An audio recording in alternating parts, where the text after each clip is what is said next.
Nesse momento introdutório, vale a pena darmos de novo um passo atrás em relação a essa parte toda de procedimentos, cirurgias, intervenção, e falar qual que é o tratamento inicial e qual é o mais efetivo e provavelmente qual é o mais importante quando falamos de problema nas costas, de dor nas costas, que é a prevenção. Então, a prevenção é o ponto zero. E quais são medidas gerais para prevenir um problema de dor nas costas, um problema de dor lombar, de dor cervical? A primeira delas, sem dúvida nenhuma, é a questão do sedentarismo. O sedentarismo, já vimos que ele é correlacionado ao aparecimento de problemas de coluna, então o combate ao sedentarismo, a atividade física, tanto a atividade aeróbica quanto a atividade de fortalecimento, ela deve ser muito bem estimulada e muito bem orientada, né, no sentido de se prevenir o aparecimento de um problema de coluna. O controle do peso também, por motivos óbvios, o aumento da sobrecarga, né? Então o controle do peso corporal ele é importante na prevenção. O controle do tabagismo também, então evitar o cigarro como uma medida preventiva, diminui o risco do paciente ter um problema de dor nas costas. A correta identificação e, sobretudo, controle de problemas metabólicos, como, por exemplo, o diabetes, alterações de tireoide, alterações reumatológicas, alterações autoimunes, né, todas essas, né, que são problemas sistêmicos, podem também atacar a coluna vertebral desse paciente e causar problemas de dores. Então, o controle dessas condições, a identificação e o controle dessas condições são muito importantes na prevenção dos problemas de coluna. A observação e a manutenção de uma postura correta em casa, no trabalho, durante os exercícios, a correta ergonomia numa estação de trabalho, e isso vivenciando o que vivenciamos há pouco, o lockdown, o pessoal trabalhando em home office, onde de uma hora para outra começou-se a trabalhar numa postura inadequada, muitas das pessoas não quiseram investir em uma estação de trabalho, foram trabalhando sentados na mesa da cozinha, na mesa da sala de jantar. Essa postura, essa ergonomia inadequada também é extremamente deletéria e propicia o aparecimento de problemas de coluna. Então tem que ser observada, são coisas pequenas, mas que fazem toda a diferença.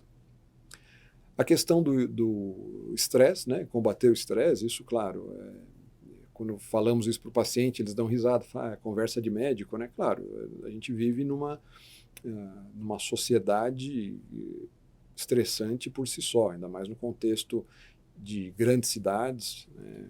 No contexto socioeconômico. O estresse ele faz parte do nosso dia a dia, mas é importante para nós, enquanto profissionais de saúde, estimularmos nesse paciente a busca por algo que desestresse, que vire a chave, que desligue. Não é possível a gente dissociar a questão psicológica, o nosso humor, o nosso funcionamento cerebral com o resto do corpo. E nós sabemos que o estresse ele acaba causando uma maior contratura muscular. O regime de estresse por um longo tempo faz com que a musculatura fique retesada, ela fique contraída. A musculatura contraída, por sua vez, ela não só é capaz de deflagrar uma dor de origem musculoesquelética, as contraturas musculares, mas também na hora de eu fazer as atividades do dia a dia, não digo nem atividades desportivas, também as atividades desportivas, mas as atividades do dia a dia, levantar um peso, fazer uma compra, fazer uma atividade doméstica, se eu tenho a musculatura nesse regime mais contraturado, a chance de uma lesão estrutural é grande e na coluna não é diferente. Então, a ansiedade, o estresse, ele também está correlacionado com o aparecimento de problemas na coluna. Então, ele deve ser estimulado, né, a ser combatido, né? Devemos estimular o paciente a procurar meios que combatam o estresse. E a realização de atividades de estabilização de coluna. Independente da pessoa já ter ou não, já ter tido ou não alguma crise de dor nas costas, o ideal é que ela comece as atividades antes desse aparecimento, que faça parte da rotina do dia a dia, da rotina das atividades físicas, as atividades de estabilização de coluna. Quais são essas atividades de estabilização de coluna? Aquelas que existem que existe um grau de evidência mais interessante na literatura são as atividades isométricas. O que é isometria? Isometria é a contração mantida por um tempo prolongado. Diferente, por exemplo, de exercícios de repetição, onde eu faço várias movimentações e aumento a sobrecarga, a isometria eu mantenho a posição e o grau de desafio à minha musculatura é dada pelo aumento do tempo, por exemplo, ou com algumas instabilidades de apoio. E quando falamos de problemas de coluna, por que lembramos sempre de isometria? Aí a gente vai olhar um pouco a histologia dessa musculatura que sustenta, essa musculatura estabilizadora de coluna. Um pouco diferente das musculaturas vocacionadas para a explosão, o nosso bíceps, quando eu faço um arremesso, o quadríceps, quando eu chuto uma bola, a musculatura estabilizadora ela tem muito mais a vocação isométrica. Eu estou sentado aqui, dando essa aula, a pessoa está sentada assistindo, a pessoa está sentada trabalhando, a musculatura contrai e lá ela fica por horas a fio, conforme necessário. Então, o ideal é eu dar a vocação dessa fibra, né, que é uma contração isométrica, e ao longo do tempo desafiando ou com o aumento do tempo ou com a alteração dos apoios. Então aqui nas imagens abaixo aparecem alguns exemplos aqui, né? As pranchas laterais, o Superman que eles falam, né? A elevação de membro inferior, de membro superior alternado. Então são exercícios em isometria que a gente vai desafiando e, consequentemente, a gente vai treinando. Para o músculo treinar, para o músculo melhorar a sua potência, eu preciso desafiá-lo.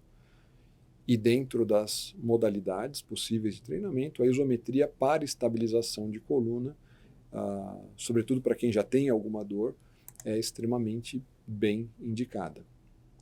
A atividade de alongamento também ela é indicada, principalmente os alongamentos, falando em coluna lombosacral, da musculatura anterior e posterior, as cadeias anteriores e posteriores de membro inferior, porque elas dão a dinâmica da nossa pelve. Então, os alongamentos eles são importantes para tentar posicionar a pelve, que nada mais é do que a base da nossa coluna, numa posição adequada, e assim evitando alguns vícios, alguns desvios da coluna, que ao longo de bastante tempo, com esses vícios, acaba sobrecarregando de forma errada ou de forma desigual, né, uma vértebra em relação à outra e pode propiciar alguns desgastes. E também as atividades aeróbicas. As atividades aeróbicas elas são muito bem indicadas para a prevenção dos problemas de coluna. E aí é uma pergunta que sempre é feita no consultório, mas qual que é a melhor atividade aeróbica? A resposta é: a melhor atividade aeróbica é aquela que o paciente tenha prazer em realizar. Não adianta o paciente, você propor, o paciente detesta a água, e você fala, não, você tem que nadar. Não vai ser sustentável. O paciente consegue fazer isso por 1 mês, 2 meses e depois vai abandonar. Então, assim, eu sempre costumo perguntar para o paciente se ele tem alguma atividade de preferência. Se ele não tiver nenhuma atividade de preferência e tiver um quadro de dor, eu costumo indicar algumas modalidades aeróbicas que têm um menor grau de sobrecarga. Dentre elas, a natação, a caminhada, o elíptico, né, justamente pelo paciente conseguir subir um pouco a frequência cardíaca, desafiar mais do ponto de vista cardiovascular e respiratório, sem necessariamente a sobrecarga repetitiva de uma corrida. E a bicicleta também, né, num terreno mais plano, também acaba reduzindo essa sobrecarga. E os corredores. Se faz parte do estilo de vida do paciente, a gente trabalha com isso, né? Eu acho que eu não sou de uma geração, eu acho que não faz sentido nenhum o médico proibir, quem é o médico para proibir alguém de fazer alguma coisa. E se a corrida faz parte do estilo de vida, o que nós podemos fazer no momento de dor é tentar dar um passo atrás, tentar reforçar a musculatura, tentar melhorar os fundamentos, mas sim, tentar trabalhar em parceria com esse paciente para voltar à corrida, para voltar à atividade. E a atividade aeróbica ela é importante no contexto da prevenção e até do tratamento dos problemas de coluna, justamente para melhorar a circulação, para levar elementos de regeneração tecidual que o nosso corpo produz e para levar embora aqueles elementos que são nocivos às estruturas, as substâncias pró-inflamatórias que ficam represadas. Então, o coração bombeando mais rápido, fluindo mais sangue, acaba circulando mais essas substâncias e acelerando o processo de reabilitação desse paciente. E se o paciente não tiver dor, pelo mesmo motivo, aquelas pequenas lesões que nós temos no dia a dia, e elas existem em todo momento, também, antes de que se cause uma lesão tecidual e se traduz em dor para o paciente, a atividade aeróbica ela é benéfica nesse sentido de, entre aspas, lavar essas substâncias e trazer os elementos de regeneração tecidual também.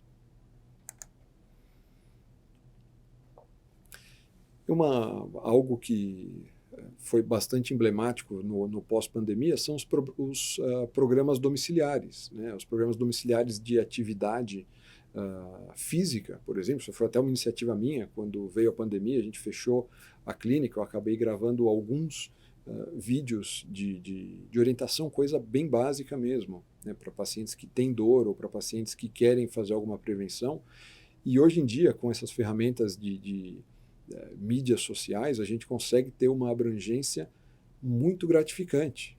Eventualmente, um paciente que não tem condições geográficas ou não tem condições financeiras de chegar até um atendimento de determinado profissional, ele consegue receber uma informação de qualidade, né, e ter o seu problema, de certa forma, ajudado através dessa informação de qualidade, através dessa orientação, né?